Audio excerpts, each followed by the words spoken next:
Um dos maiores cases de exit, né, de vendas bem-sucedidas de empresa.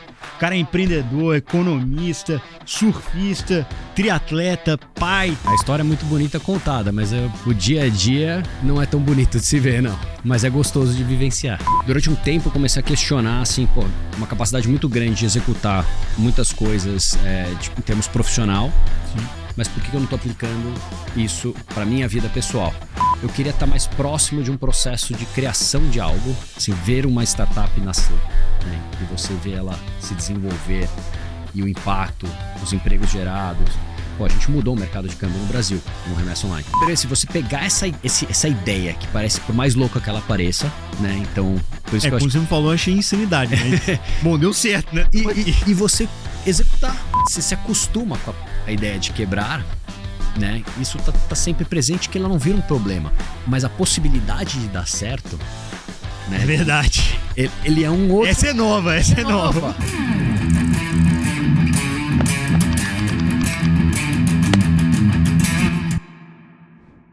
Fala, empreendedor, empreendedora. Hoje vamos ter aqui um momento Marília Gabriela. Estamos aqui com essa lenda viva, um dos maiores cases de exit, né, de vendas bem-sucedidas de empresa. O cara é empreendedor, economista, surfista, triatleta, pai, o cara completo, né, que a gente vai ter aqui o prazer de contar essa história, né, desse empreendedor brilhante, que é o Alexandre Liuzzi. Liuzzi, obrigado demais, cara, por você aceitar esse convite aqui de bater esse papo conosco. Obrigado, Jorge, um prazer enorme estar aqui com vocês na B-Hub. Tô envergonhado com essa introdução aqui, não sou tudo isso não. Pô, tudo isso e muito mais, mas ó, aqui é papo reto, hein? Papo de empreendedor. Então, pô, a gente conta, né, toda a parte bacana da história, mas a gente também quer contar os meandros, as dificuldades, a resiliência, que, pô, como a gente sabe, sempre é uma parte, né, indissociável da nossa jornada. Né? Sem dúvida. A história é muito bonita contada, mas o dia a dia não é tão bonito de se ver, não. Mas é gostoso de vivenciar. Cara, nem sempre, né? Nem sempre. Aí tem dia que, cara, vai na força do ódio ali, cara, e vai. Né? Mas vai. Vai, é isso. Tem que ir, mas não tem jeito. Véio. Exatamente. Bom, vamos começar aí dos primórdios. Tá. Cara, você escolheu economia. Sim. E, cara, putz, você teve uma oportunidade de estudar, cara, num dos bastiões, né, cara, da ciência econômica no mundo, que é a Escola de Chicago. Sim. Como é que foi isso, cara? E da onde que surgiu essa ideia de ir pra economia e Chicago? Cara, economia surgiu pra mim... No colegial eu já tinha uma proximidade com exatas, eu gostava de matemática e teve um professor ali, que era o João Canhada, de matemática, no Porto Seguro. Espero estar acertando o nome dele dessa vez, tempo, mas eu sou muito grato a ele, que ele me deu um alerta ali naquela época cara, o que você quer? E eu só pensava em ter independência financeira, eu queria ter controle da minha vida, ambição para poder viajar. Ele falou, cara, você tem que trabalhar no mercado financeiro, você é bom de matemática, pensa aqui em economia ou administração, e foi abrindo as oportunidades e surgiu essa ideia de prestarem principalmente o INSPER, que era uma faculdade na época IBMEC, nova, e eu gostava da ideia, do conceito, né, cara, vou entregar a minha idade aqui, mas que era a primeira faculdade que tinha laptop, cara. Olha só. Não tinha essa história de você ter seu próprio laptop nas faculdades. Sim. E eu me apaixonei com essa ideia e eu pesquisei. Eu sempre queria fazer um intercâmbio. Eu não pude fazer o intercâmbio durante o colegial porque eu aprontava muito. Justo. E aí o ISPER tinha o melhor programa de intercâmbio que tinha com a Faculdade de Chicago. Então eu escolhi principalmente por causa da ideia do intercâmbio e entrei pensando em fazer um intercâmbio. Então foi assim que eu comecei. E o intercâmbio vale frisar, não é para todo mundo não, cara. Você tem que ter notas, tem que estar lá no top decil ali, acima de 85% para conseguir. Exatamente. Ter aí direito a fazer o intercâmbio, né? Então eu sempre fui meio assim, desde esse momento que eu virei a chavinha no segundo colegial, eu falei, puta, então eu quero passar rápido. Então eu fiz o terceiro colegial com cursinho à tarde. Boa. Para já passar, para não ter que fazer 6 meses de cursinho. E aí eu entrava, e por mais que eu aproveitei bem a faculdade, eu fazia sempre um reforço nas aulas mais difíceis, para não ter risco de abaixar minha nota e eu não ser selecionado para o intercâmbio. Então tinha a história da econometria, era todo o pesadelo ali do INSPER, o IBMEC na época era o VALS de econometria.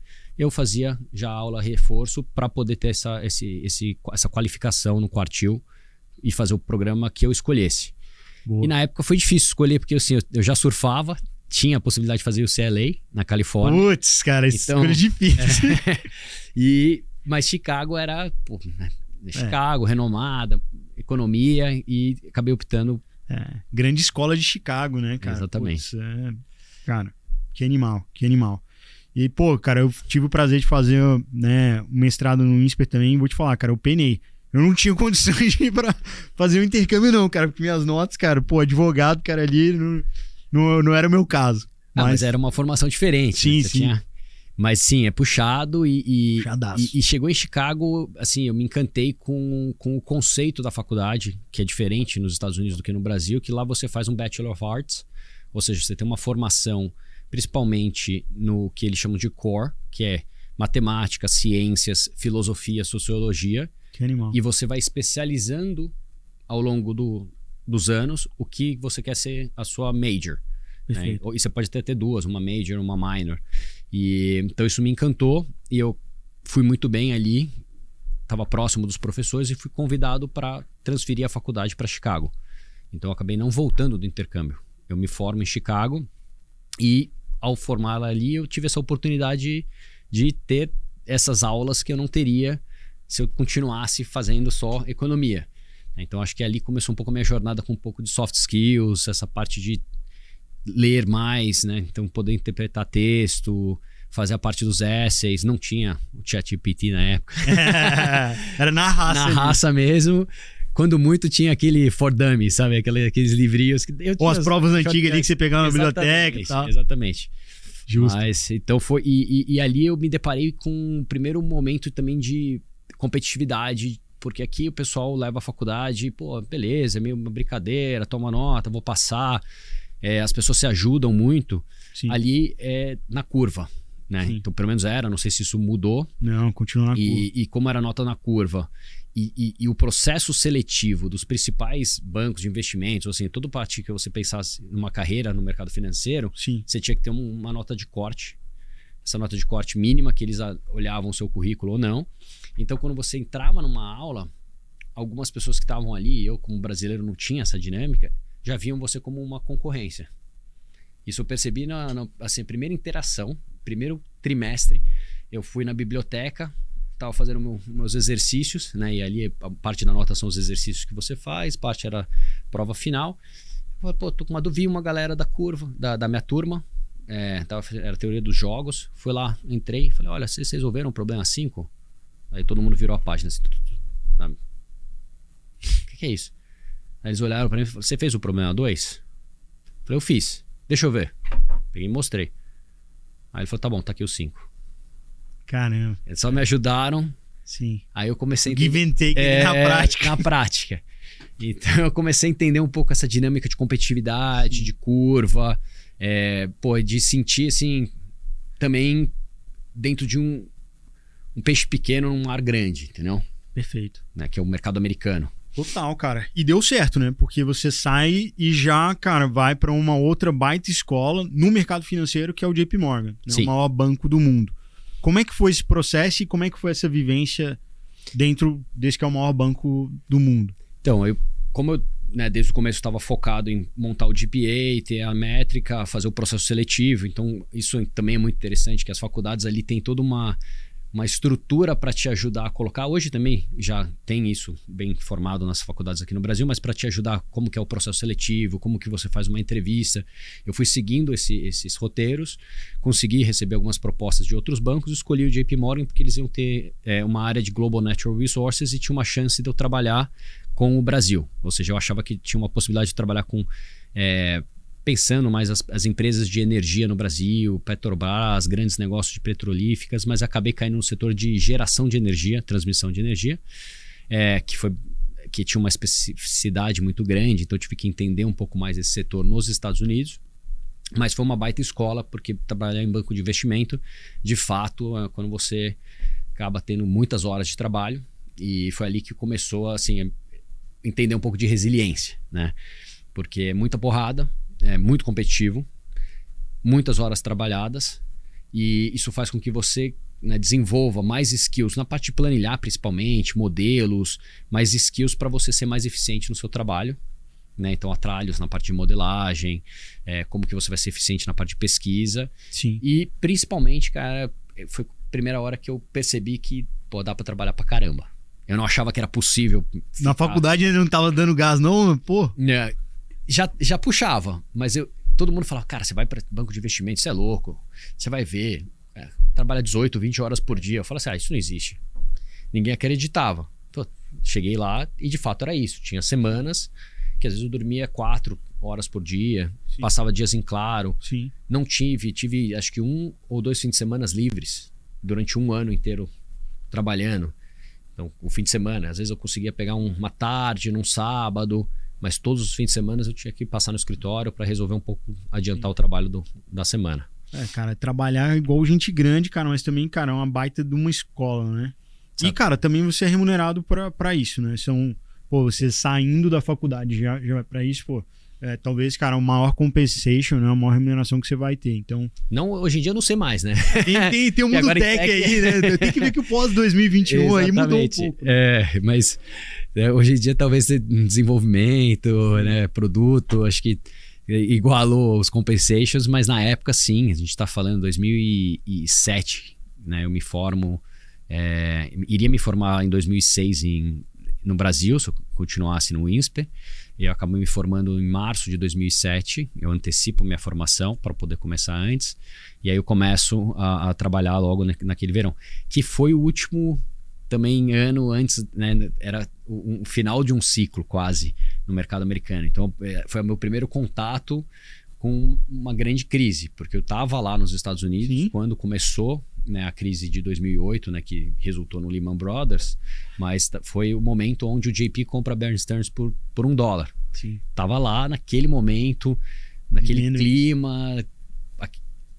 Inclusive eu dividia o andar com FIG, que é Financial Institutions, então eu vi a movimentação ocorrendo, então vivi também um pouco do final de uma onda, porque a minha classe foi a maior classe de analistas da história do JP. Acho que a gente tinha 450 analistas novos, caraca, entrando no JP no mundo, e vivendo o começo de uma crise, mas por sorte eu acabo transferido para o Brasil. Pois é. Também vou entrar na escola. E aí você volta? Eu voltei porque eu tinha um visto de OPT, que é um visto que você tem 1 ano de prática para você fazer antes de tirar um visto de trabalho. E o visto de trabalho era sorteio. Teve uma época que deixou de ser sorteio, agora voltou a ser sorteio, se eu não me engano, que é o H-1B. Eu voltei para o Brasil porque eu não consegui ser sorteado para o visto. Então eu volto, sou alocado no JP no Brasil. Existe uma possibilidade de ir para Equity Research, que é fazer pesquisa, né? Que é você trabalhar como analista de empresas. E nesse momento que eu decido sair para ir para o buy side, porque eu tinha um primo meu que trabalhava no buy side, então ele que me explicava, né? O buy side, para quem não está entendendo, né? Quando a gente fala de sell side e buy side, o buy side é quando você está tomando o risco, você é o lado investidor, um fundo de investimento que está fazendo investimento em ações, ele é o buy side. O sell side é o banco de investimento que está conduzindo o research e querendo colocar, por exemplo, um IPO no mercado, ele está vendendo, né, a tese para o mercado.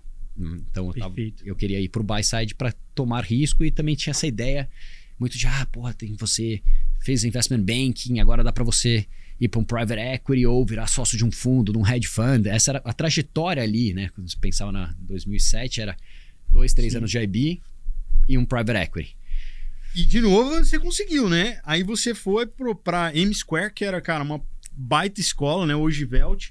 Sim. E, cara, o que você fez lá? Que, pô, é um dos grandes cases aí de garantia. Pô, era ainda uma das maiores casas que a gente tem, né? Tinham investidores do grupo ali, mas assim, a M Square, ela surge do Maurício Bittencourt com o Arthur Misny. O Maurício estava vindo do BTG, na verdade, e tinha passado pela investidor profissional. E era um fundo fundamentalista, né? Ainda é, né? Uma gestora agora de fundos fundamentalistas de longo prazo. O que me chamou a atenção era a oportunidade de ter essa experiência de private equity, que é você estar muito próximo de uma tese, de um negócio, você entender como um business funciona, mas com a liquidez no mercado de ações, né? Então, o que um fundo fundamentalista faz na essência? É estudar os fundamentos, buscar fazer investimentos em empresas né, listadas em bolsa, mas como se você estivesse comprando uma participação para você virar sócio desse negócio. Para você virar sócio desse negócio, você tem que identificar quem são as pessoas que estão tocando esse negócio, quais são as vantagens competitivas, os diferenciais, e faz uma análise muito profunda. Você não é uma tese de investimento de macro, você olhar tendências do mercado, não é um investimento de análise técnica, vão olhar fluxo, gráficos, é uma análise de modelo de negócio, fundamentos.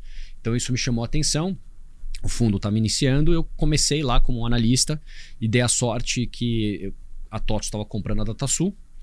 TOTVS, empresa de tecnologia listada, era uma fusão entre duas grandes empresas. Eu vinha com esse background de M&A, analisa esse caso. E isso foi no começo da minha jornada, né, nesse setor de tecnologia. Eu falo entre aspas porque era mais serviço, né? Tecnologia foi se tornando mais tecnologia a Bolsa Brasileira, e fazendo um trabalho de analista. Porém, com os tiques do IB, eu padronizava as coisas, eu gostava de modelos com, né, as abas identificadas, eu fui organizando mais esse processo dentro. A gestora estava num processo de crescimento, eu fui ajudando nesse processo de recruiting, trazer pessoas, e eu virei sócio, tanto por ter escolhido boas alocações para o fundo, a TOTVS uma delas, em 2010. Então eu entro em 2008, 2 anos depois eu viro sócio da gestora e continuo acompanhando, né, o setor de tecnologia, fazendo investimentos em meios de pagamento, Redcard e Cielo. Foram investimentos na carteira que eu acompanhei muito perto. Então vi toda essa dinâmica do mercado, que era um oligopólio, que abriu para competir, teve uma competição, depois teve, né, um momento de mais calmaria no mercado, e depois reiniciou a competição com a entrada do Santander, GetNet, Stone, inclusive. Então, assim, foi muito interessante essa jornada. E acabei que me apaixono por tecnologia. Nesse processo, como um analista fundamentalista, você tem que entender quais são os riscos para a sua tese. Sim. E isso implicava em estudar um pouco do que estava acontecendo no mercado americano. Então, em 2008, a discussão era se o modelo SaaS iria dar certo. Olha isso. Caramba. A gente estava falando do início de algumas empresas, né, que algumas já listadas em bolsa. Então, Salesforce era a principal delas, ticker CRM ali, tinha Concur, que era uma outra, que estava vendendo no modelo de SaaS, e o modelo do mercado tradicional era o quê? Era a venda da licença. Perfeito. Pô, era CD-ROM, cara. CD-ROM, você vendia o produto ali. Exatamente, você vendia o produto, fazia a implementação, em muitos casos, né, uma venda consultiva, você tinha um processo de implementação, serviço, receita de serviço, e depois a manutenção, para você ter esse software sendo atualizado ao longo dos anos. E a discussão era, vai mudar para um modelo de mensalidade? Isso vai ser rentável ou não vai ser rentável? Cara, animal, Lewis. Putz, olha tudo que você viveu, né, cara? Que grandes transformações, né? Em primeiro lugar, poxa, você acompanhou a TOTVS, né? E assim, poxa, a gente precisa falar da TOTVS, né? Assim, não só da TOTVS, mas também da Lynx. Foram as 2 primeiras e maiores empresas de tecnologias listadas que a gente teve na nossa bolsa. Salvo engano, ainda são. A TOTVS ainda é a maior. A Lynx acabou sendo comprada por 7 bilhões pela Stone, né, ali ainda no âmbito da pandemia. Sim. Mas, poxa, cara, a TOTVS, cara, acredito eu, ainda o maior case de empresa de tecnologia listada no Brasil. Então, cara, que animal você ter acompanhado isso. Em segundo lugar, cara, putz, pós 2008 a gente vê uma transformação completa. Não só do fenômeno SaaS, mas, cara, a gente tem um shift de empreendedorismo, que é a chegada da AWS, a chegada do mobile com força, né, o iPhone. A AWS, pessoal, a Amazon Web Services, né? Então, antes, o primeiro desafio de todo empreendedor de tech era, cara, esse time aqui consegue montar o servidor, cara, consegue colocar um sistema de pé. Então, pô, com a AWS, cara, já diminui a barreira de entrada, o custo ali, né? Junto com o mobile, cara, tem aí potencial gigante. E pós Global Financial Crisis ali de 2008, você tem também uma nova tendência de fintech, né? Então, Bitcoin, cara... Surge ali... Os primeiros modelos de shared economy, tipo Uber, começa a surgir nesse momento. Peer-to-peer lending também. Lending. Então, assim, e isso me fascinava porque, assim, para um fundamentalista, né? Como que você olha, né, barreiras de entrada? Antes era distribuição, marca, você tem um sistema de logística muito claro. No caso de banco, você ter lá os branches, né? Cara, era as agências dos bancos. Agências, exato. Capilaridade, né? E como é que isso é no mundo digital, né? Pô, o melhor produto vence em tese, né? Não tem menos barreira de entrada, então vai ter mais concorrência. Então, essa mudança de quem que seriam os novos líderes nessa nova economia, como que a gente poderia identificar isso, era uma coisa... E ao mesmo tempo, também começou, né? Já tinha, né? Venture Capital sempre existiu durante muitos anos, já deve ter falado isso em alguns outros momentos, mas começou aquela onda das grandes rodadas de captação. Olha o que está acontecendo no Facebook. Grandes rodadas para a época, né? Para a época, exatamente. Tipo, nossa, o Facebook, Groupon, né, Uber. Peraí, então as empresas estão sendo financiadas de forma relevante, ainda privadas. Sim. Então, como que isso vai... Como que eu tenho exposição a isso? E aí nasce, né, mais uma jornada tech, começando aí, né, com a iGenius, mas pô, que depois, né, você cria a Mar Ventures e uma série de startups, né? Então, ouso dizer que é um dos maiores cases de Venture Builder. Vocês consideram Venture Builder ou como vocês consideram? Começou como um Venture Builder, não sei dos maiores cases, eu não diria, a gente vai falar disso daqui a pouco e eu respeito vai muito comprovar. Lá o pessoal da eFounders, o próprio, né, GFC antes, né, como Rocket Internet, eles foram, acho que muito bem sucedidos em casos que você acompanhou aqui no Brasil. Sim. Mas a gente, essa ideia ela surge de um leap of faith. Eu saio do fundo primeiro, sem ter uma tese, com a ideia de, cara, quero ir para tecnologia. Como que eu vou fazer isso?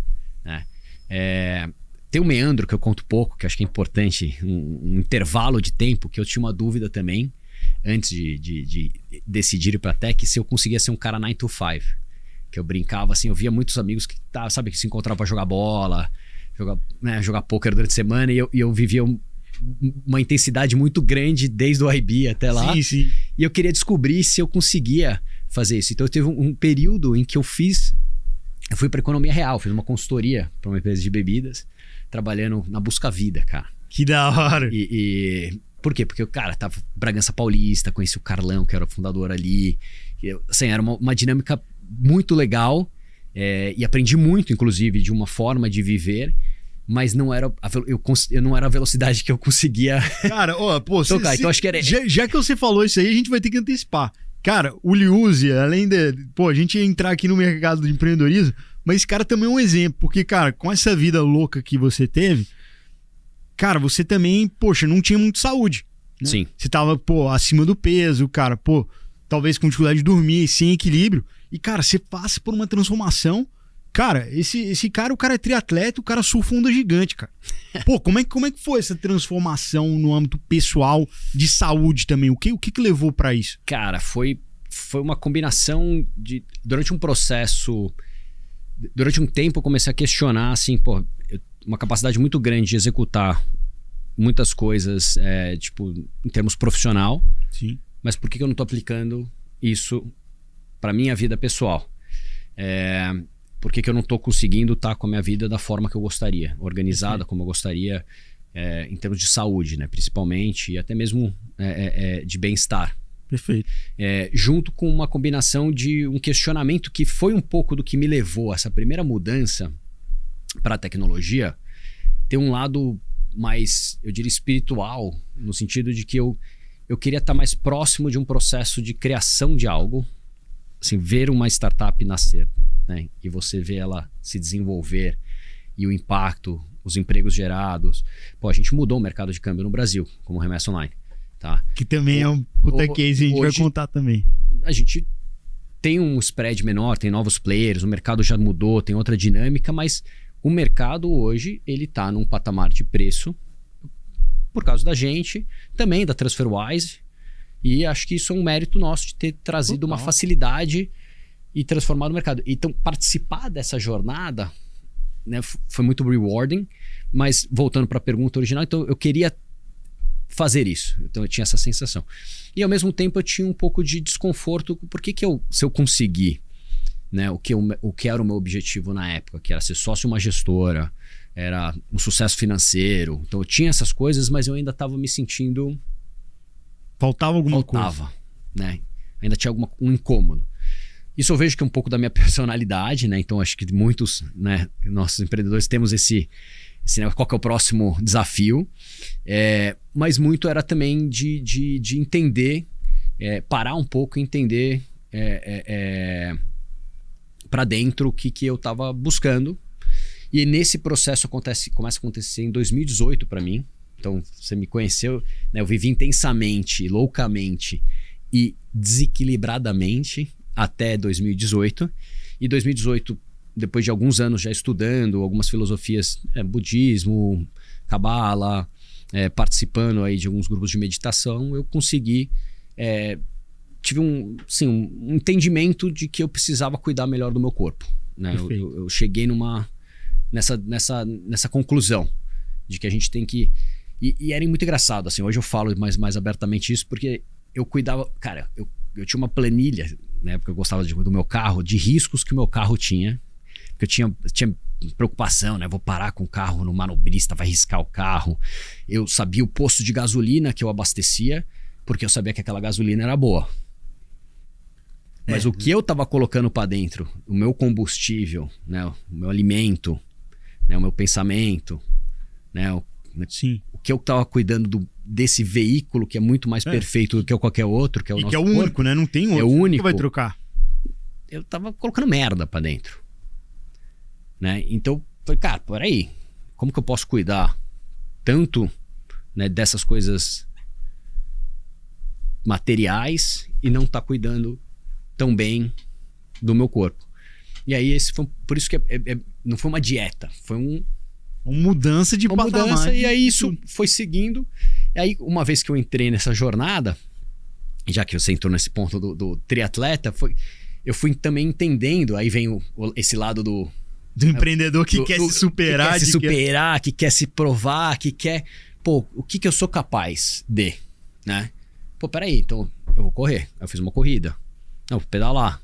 Pô, fiz uma prova de pedal. Pô, mas isso aqui, mas eu gosto de nadar. Pô, vou fazer uma prova de triatlon. Pô, fazer um meio Ironman, então, já que essa é a prova de triatlon. Eu só não fiz um Ironman porque depois, né, deu uma bagunçada, né? A vida em um Ironman é muito difícil fazer, cara, trabalhando com a intensidade que a gente trabalha. Até um meio Ironman acho que dá para encaixar. Você consegue fazer lá os treinos, 1 treino por dia, 2 treinos nos fins de semana, talvez 2 dias por semana que você consegue fazer 2 treinos. Enfim, tem numa onda de o que eu posso fazer. Sim. E aí, nesse processo, eu tava num lado mais competitivo, o triatleta veio, mas o que eu gostaria de fazer também, né? E por causa da B-Hub que veio. Então, assim, agora vou dar o mérito, né? Mas tinha o risco também. Ser braço direito do empreendedor é isso também. A gente tá junto com os parceiros, com os amigos, com os empreendedores aí. Mas conta a história. Eu vou contar a história. Então, porque o Jorge me convidou para um jantar, que ele trouxe o Carlos Burle para fazer uma palestra, era um jantar ali do Potato Valley. Isso aí. E que o Burle tá lá, né, explicando, contando a história da vida dele, que é incrível. Uma baita história também, cara, que a gente só vê o surfista, cara, mas não vê. Pô, surfista era sinônimo de maconheiro, o cara lá atrás. Pô, passou todo baita empreendedor. Incrível, aprendeu inglês na raça. Baita jornada que ele fez, assim. Eu conhecia ele, conhecia a história, mas eu não conhecia essa história dele. E então, ouvindo a história dele, já foi me instigando, e não sei o que lá, e de repente eu lembro que meus amigos falam, pô, eu sempre gostava de surfar umas ondas maiores, eu não tinha problema em tomar caldo. Meus amigos provocavam, cara, você devia surfar umas ondas gigantes. Eu levantei a mão e fiz uma pergunta, falei, pô, mas o que é preciso para surfar Nazaré? Ele falou, cara, 50% mental, 50% físico.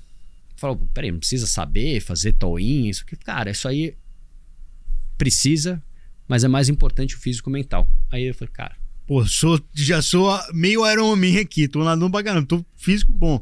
Mentalmente, pô, meditação, passa toda a pressão que todo empreendedor passa. Exatamente. Pô, acho que eu posso.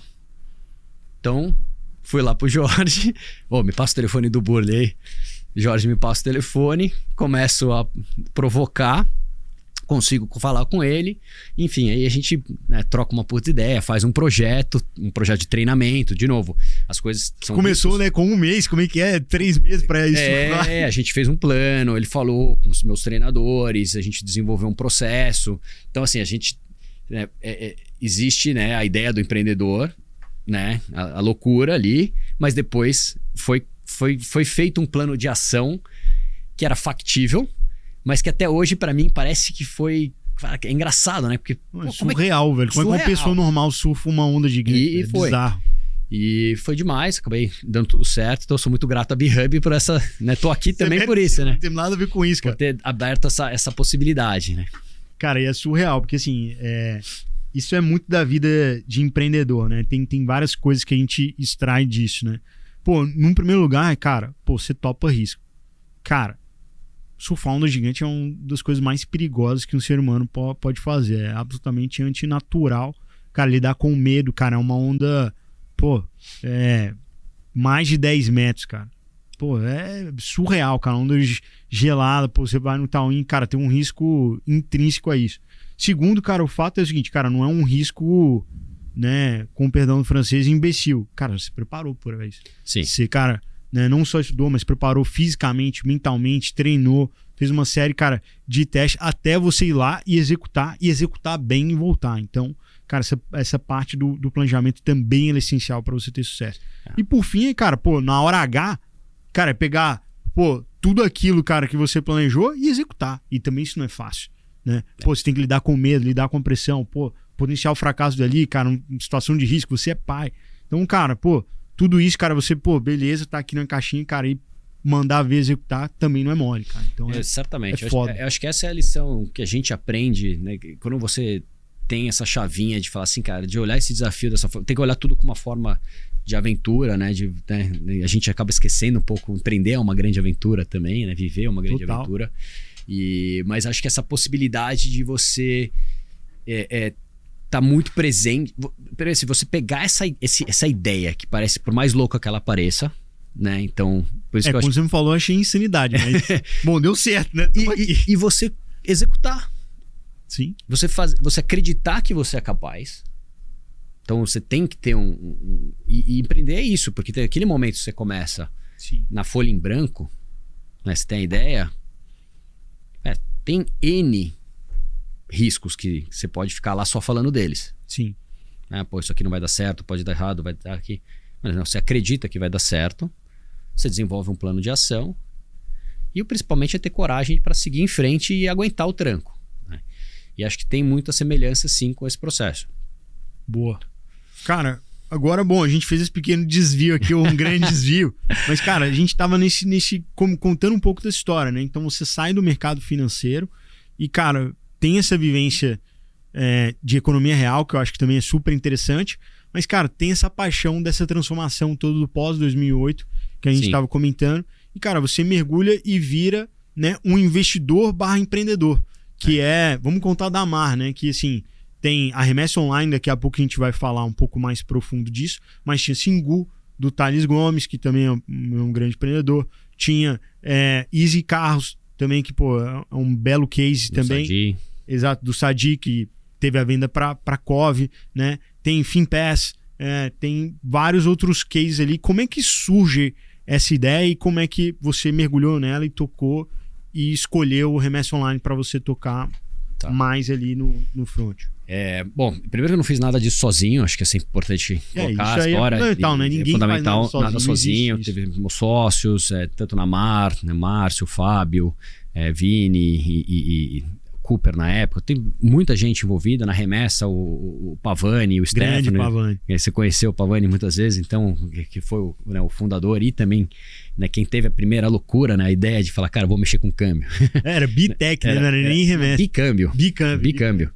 A Bitec foi pra gente juntar a remessa com a Bicâmbio, virou a Bitec. Boa. Então, assim, acho que nada, né, quando eu falo aqui dessa trajetória como empreendedor, sempre teve muitas pessoas que talvez eu esteja esquecendo um nome ou outro aqui, mas tiveram envolvidas muitas pessoas aí que ajudaram e fizeram parte relevante nessa jornada.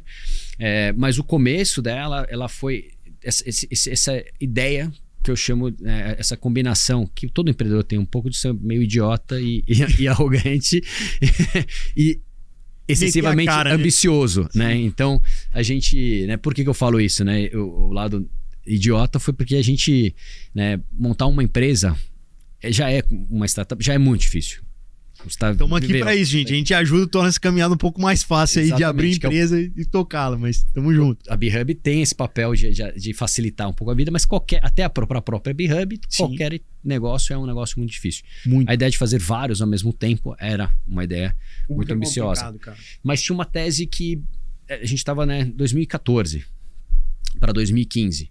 Então, o mercado ainda muito incipiente no Brasil. Então, a gente tinha poucos empreendedores que tinham, né, o track record, tinham conhecimento de como lidar com produto, com tecnologia.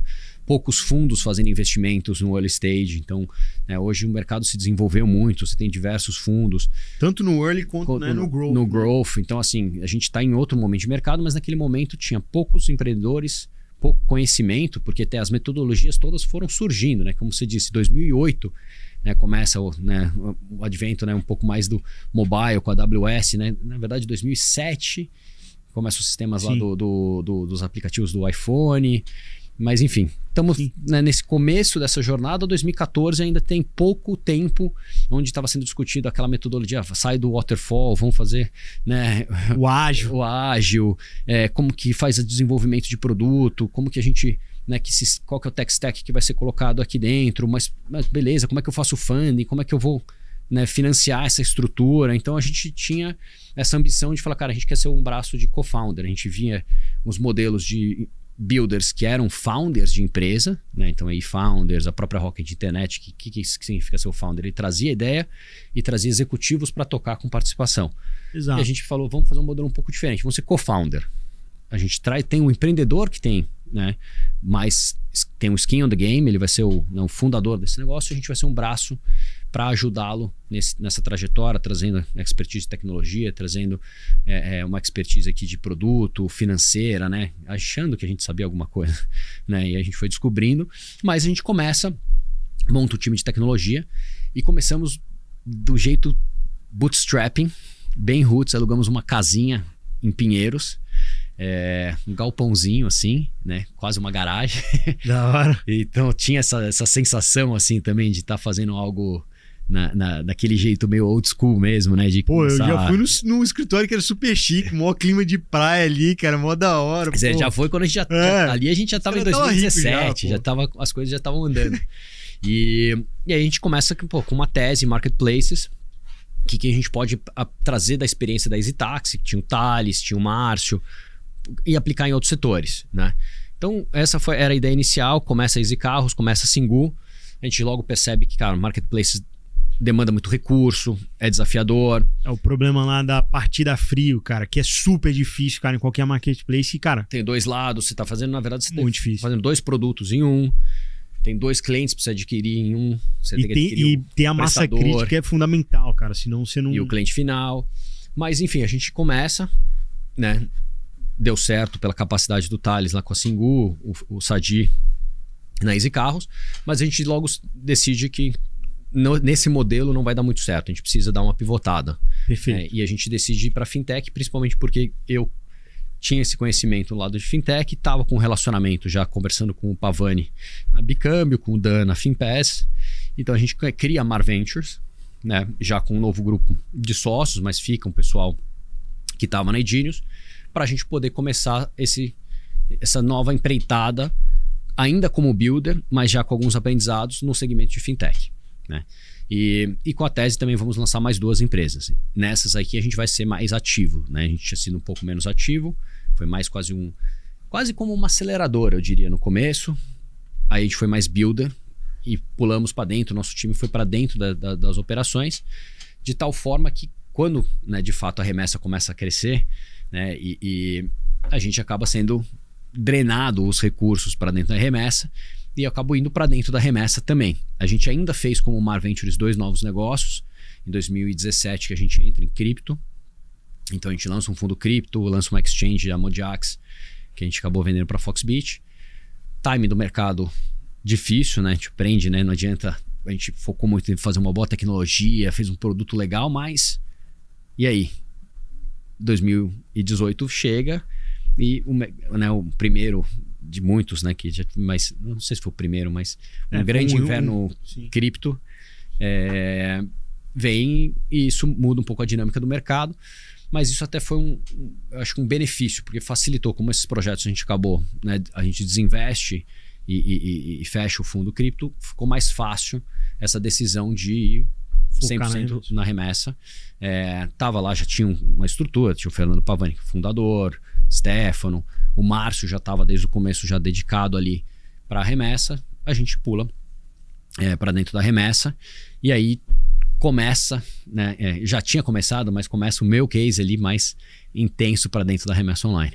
Bom, a remessa deu um pouco certo, a gente já vai falar disso, né? Cara, assim, pô, é um dos maiores cases de saída e de exits aí bem sucedido, uma venda de 1,3 bilhões de reais para o Ebanks, que é um dos principais unicórnios latino-americanos.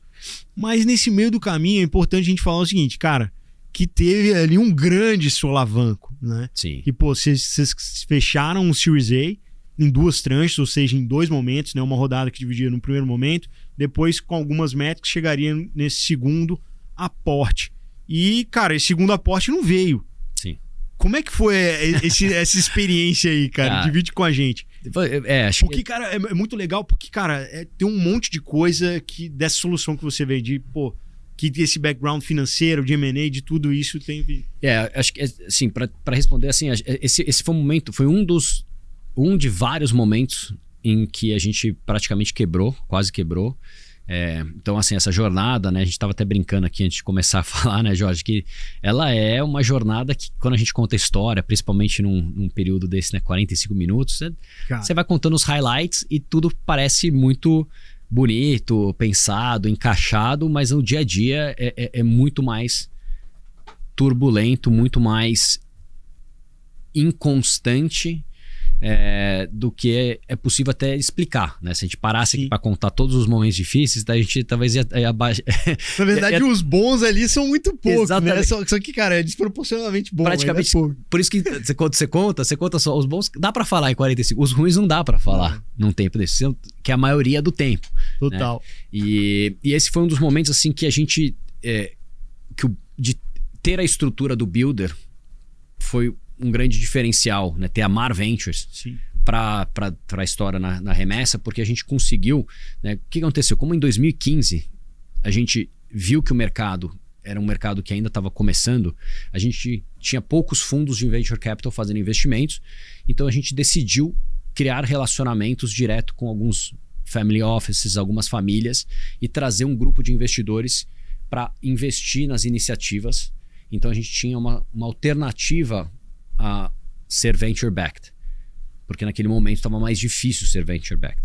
Então, tanto que um desses investidores, que é o Azen, virou o meu sócio na Mar e ajudou bastante nisso, porque ele que trouxe as primeiras, que ele trabalhava como banker de high net worth individuals, e ele abriu esses relacionamentos. Então a gente começou fazendo essas captações. Aí chega, né, na história da remessa que você pergunta, né, dos momentos difíceis, a gente teve esse momento onde a gente tinha captado um Série A, feito um planejamento para poder, né, dar aquela alavancagem, crescer, e que o recurso era praticamente contratado. Tinha uma cláusula, então assim, fica um aprendizado para olhar bem. Assim, hoje em dia não tem mais isso, mas como o mercado ainda era mais difícil, a gente estava em câmbio. Não sei, cara. O Abílio Diniz, cara, fala, cara, lê o contrato, velho. Lê a letra pequena. Não, a gente lê o contrato. Eu digo que hoje em dia, essa história de tranche com meta pro Série A caiu já. É menos usual. E a gente acabou topando, porque, de novo, a gente era um case que precisava se provar no mercado de câmbio, pouca gente entendendo qual que era a proposta da remessa. Então a gente topou essa história do tranche. O segundo tranche não veio. Mas a gente foi avisado no dia que não veio. E a gente estava entregando... Já contando para isso. A gente só tinha atrasado um mês, que a gente estava fazendo uma migração de uma instituição financeira para outra. Sabia que essa migração ia afetar a receita de agosto, mas em setembro a gente ia voltar com tudo. Com tudo. Então isso já estava no nosso planejamento, já estava alinhado. Chega em outubro, não vem o segundo tranche. Ferrou. Se não veio o segundo tranche, como é que eu vou pagar folha, continuar? E o Pablo falou, cara, a gente vai ter que desacelerar. Falou, não, pera lá. Segue crescendo. a gente se vira aqui. E aí a gente taca para levantar, né, na mar esse recurso, né, em 2 meses. Então a gente levanta num braço nosso de investimentos, né? A gente já tinha co-investido no Série A, então a gente já tinha uma estrutura, um veículo para isso. Então a gente aumenta a nossa participação. E foi esse aprendizado que, assim, no final ele se resume a você ter alternativa. Boa. Não, seja você tendo uma Não alternativa. contar, talvez, né, com o ovo na barriga da galinha também, né? Exatamente. Sempre ter o plano B. Sempre tem que ter o plano B. E acho que, assim, eu vi ainda nesses últimos 2 anos que o mercado mudou bastante. Muito empreendedor, cara, com senioridade, acreditando num term sheet assinado, né? Acreditando naquele fundo que estava já no cap table e que deu um commit. E não, mas ele não vai... E o fundo dando um pullback e o cara não tinha alternativas, né? Então foi um grande aprendizado, porque mais para frente acontece momentos de novo com a remessa, onde mesmo a gente, aqui pode deixar, a gente vai fazer um insider round, fala assim, cara, beleza, tudo bem, vamos fazer um insider round. E estão no mercado vendendo. É isso. Tô buscando outro investidor. É isso. Por quê? Porque se o insider round, o termo for ruim, eu tenho um termo melhor, eu tenho como negociar. Cara, fundamental você falar isso, porque assim, na minha jornada, cara, eu tô na terceira empresa. Nas 2 primeiras, eu não cheguei no Série A. Eu tinha term sheet assinado com as 2 e caiu.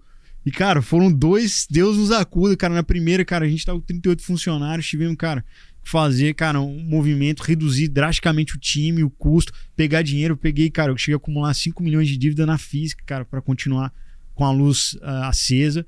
E, cara, na segunda, já tava mais cabreiro, cara.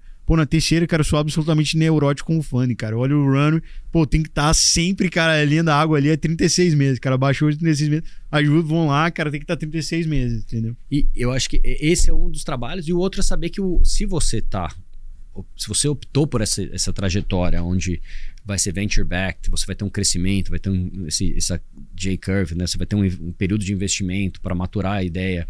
Então você vai necessitar de cash burn, porque tem modelos que não necessitam de cash burn. Sim. Enfim, é uma outra discussão. Modelo mais Camilo, né? Aí. Mas se você está indo por essa via, você tem que saber que o fundraising é um core do seu business. Always be fundraising, então, né? Você tem que estar sempre fundraising e sempre com alternativas na mão.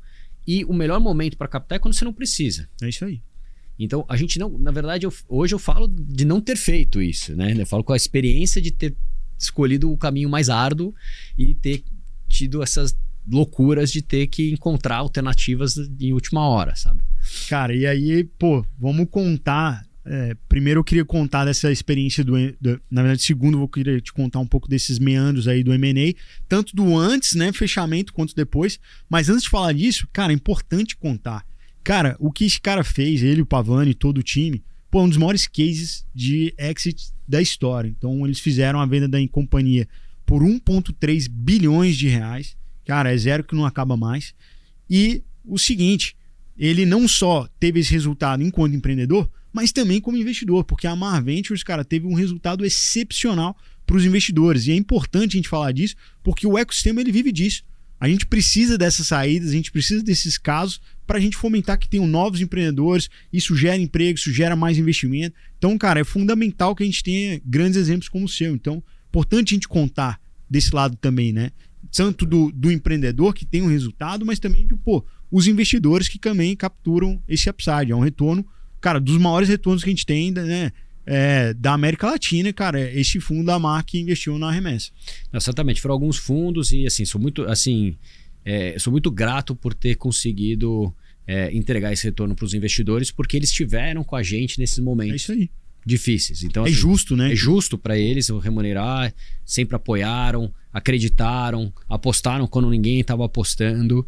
Então, acho que a gente, assim, ter conseguido retornar para todos os investidores esse um retorno relevante é importante também, né? E Total. como você disse, você também, né, como esses investidores eram investidores também não tradicionais, então não eram só os venture capitals que estavam no nosso cap table, mas algumas grandes famílias, provavelmente muitos desses continuam investindo, né? E vão continuar investindo em outros negócios com mais apetite porque tiveram essa experiência positiva. Total. Agora conta pra gente, cara, como é que foi, cara, o processo de negociação até ter esse fechamento e, cara, o depois, né? Que, você tem esse grande resultado, mas, pô, não, você deixa de ser aquele empreendedor, né? Que, pô, é o seu negócio e passa a ser um executivo. Sim. Como é que foi essa jornada? Cara, a parte do M&A, ela foi, para mim, experiência incrível, assim, porque é uma parte que eu gosto de fazer e porque também aprendi muita coisa durante esse processo.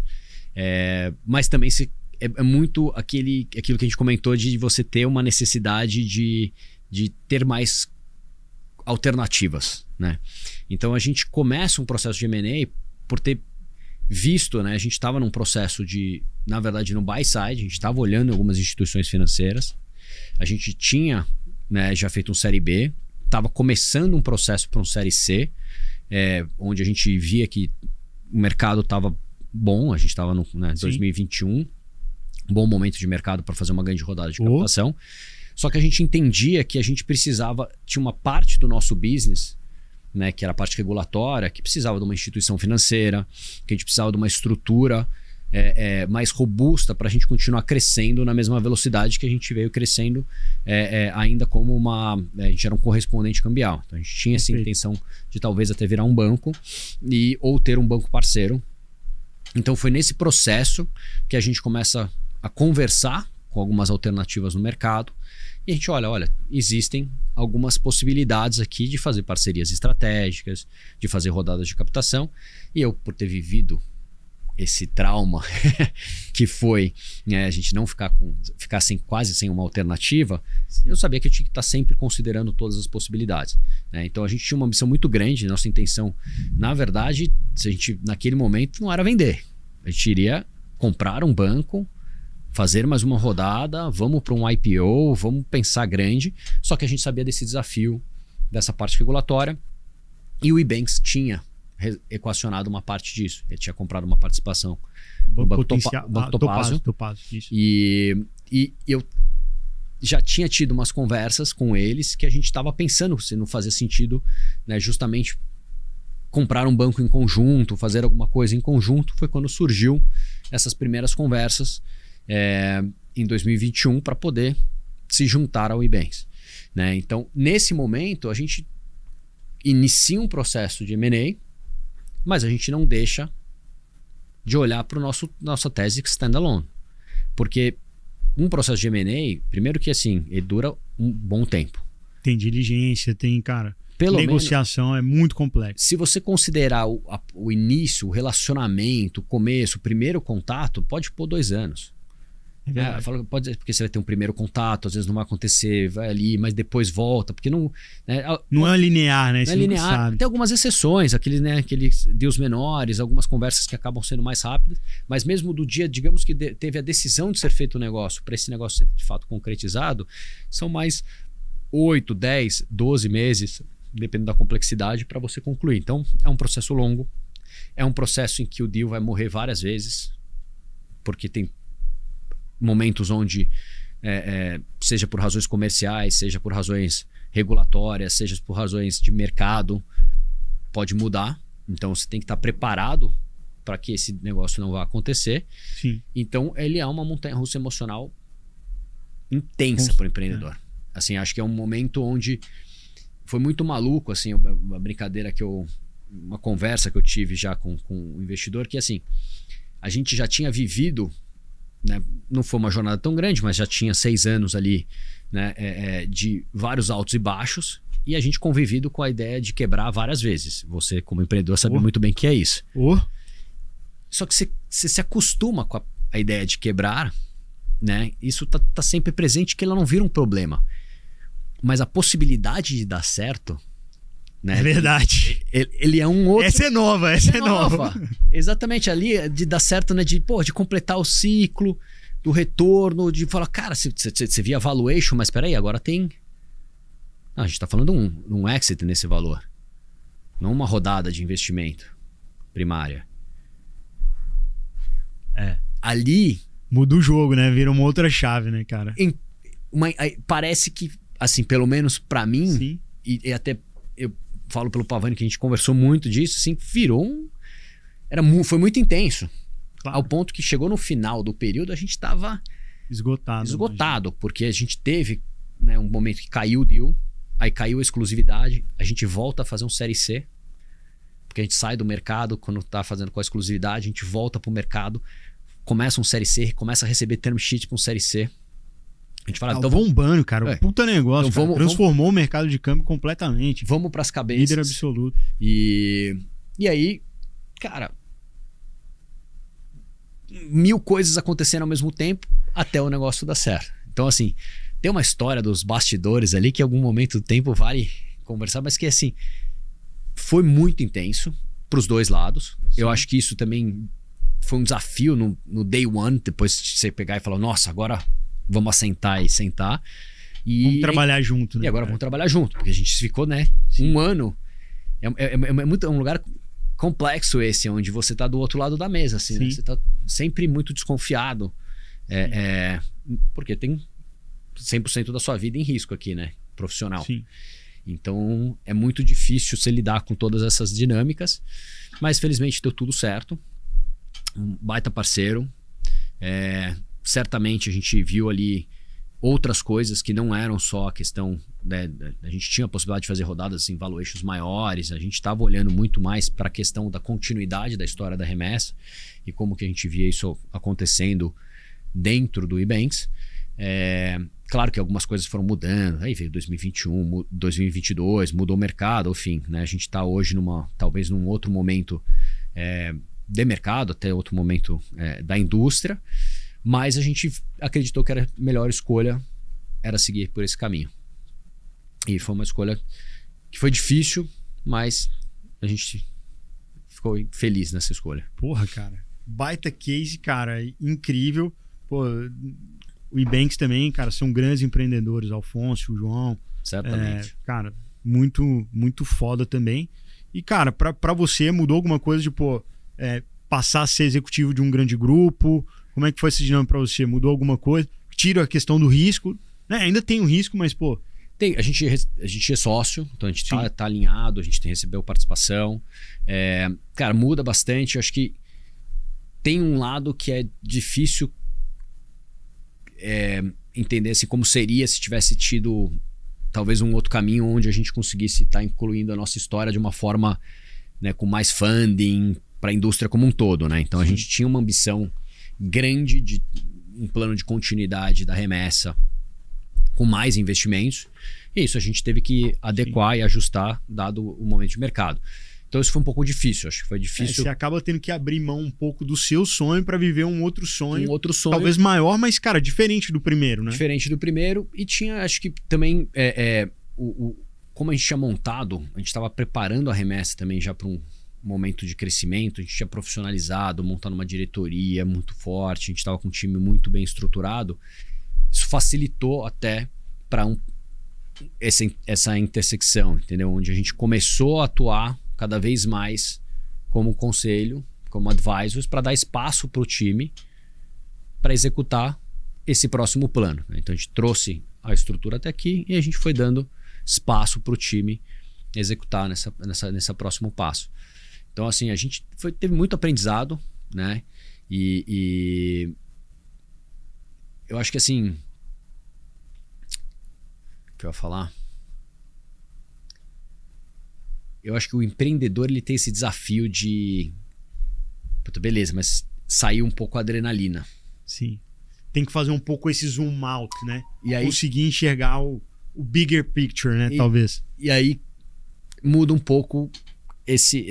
até como que você se relacionava com esse processo de criação, entendeu? Perfeito. Cara, animal, cara, tudo isso. Pô, agora indo para a última pergunta, antes da gente ir pro nosso bate-bola rápido, até porque, pô, papo bom, cara, a gente estendeu aqui, cara, mas, pô, do caralho, a gente tem que contar essa história, pô, o ecossistema nosso precisa conhecer mais, é um baita case. Mas me conta, cara, você tava falando desse aprendizado todo. Cara, qual conselho, qual palavra aí, cara, que você traz para empreendedores que estão te ouvindo, cara, conhecendo essa história, cara, animal que vocês viveram? Ou talvez, pô, mau aprendizado você teve disso? Cara, são muito aprendizados, assim. Eu acho que, assim, combinando um pouco da experiência profissional e pessoal que eu passei nesses últimos anos, eu acho que a gente, como empreendedores, tem que se ver também... um pouco daquela conversa que a gente teve de, né, você como uma máquina, você como que você tá bem mais preparado para entrar nessa jornada, tá? Perfeito.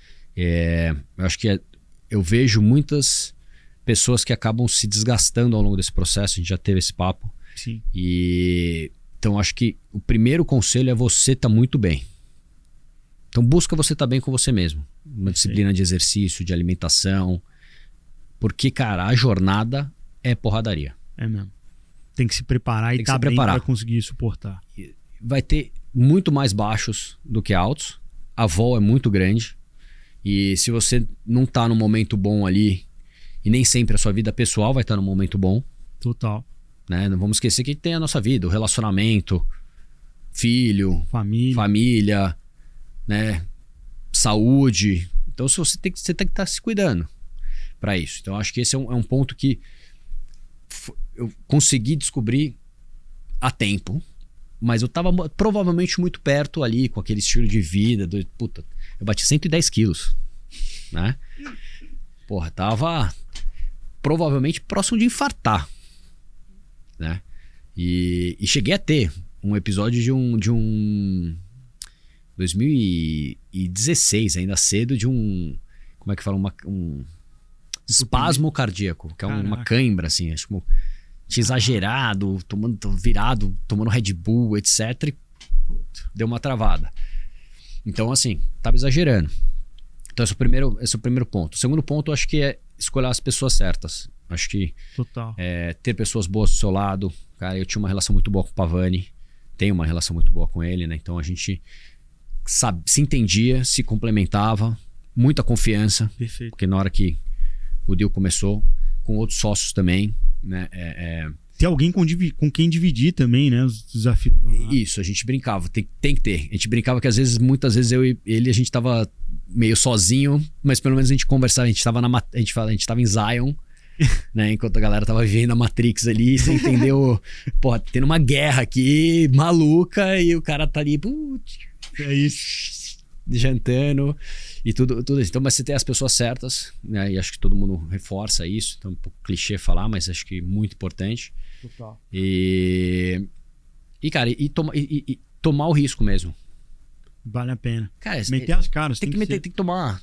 Assim, você não precisa ser um risco idiota, mas você vai ter que muitas vezes acreditar naquele. Tem um momento assim, porque nem sempre o mercado vai estar te validando, o investidor vai estar falando uma outra coisa, as pessoas falando que você tá maluco.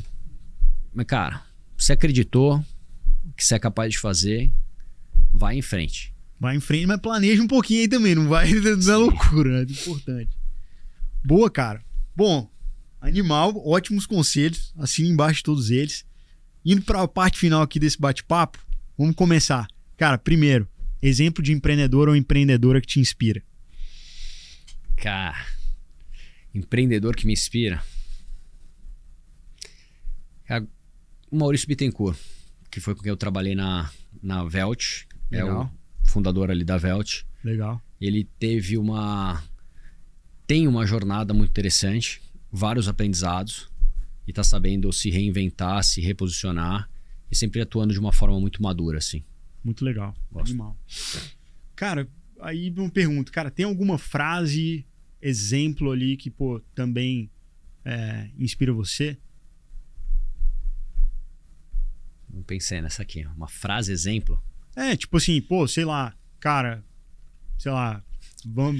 vai que dá certo, pô, por exemplo, cara, pra mim uma frase que eu adoro, pô, ela é bíblica, cara, tá lá em Mateus, cara, putz, sofrimento gera, cara, caráter, que gera resiliência, que gera confiança, ou fé. Isso pra mim, pô, sempre tem uma frase que, pô, me motiva muito. Então, às vezes, cara, tô aqui pesado, eu falo, cara, não, isso vai ter um motivo. Pô, linda, mas não tenho coragem de falar a minha depois dessa aqui. Não, pô. Às vezes você passa na minha cabeça, nós capota, mas não breca, cara. Justo, lá em Minas, pô, você tava falando, cara.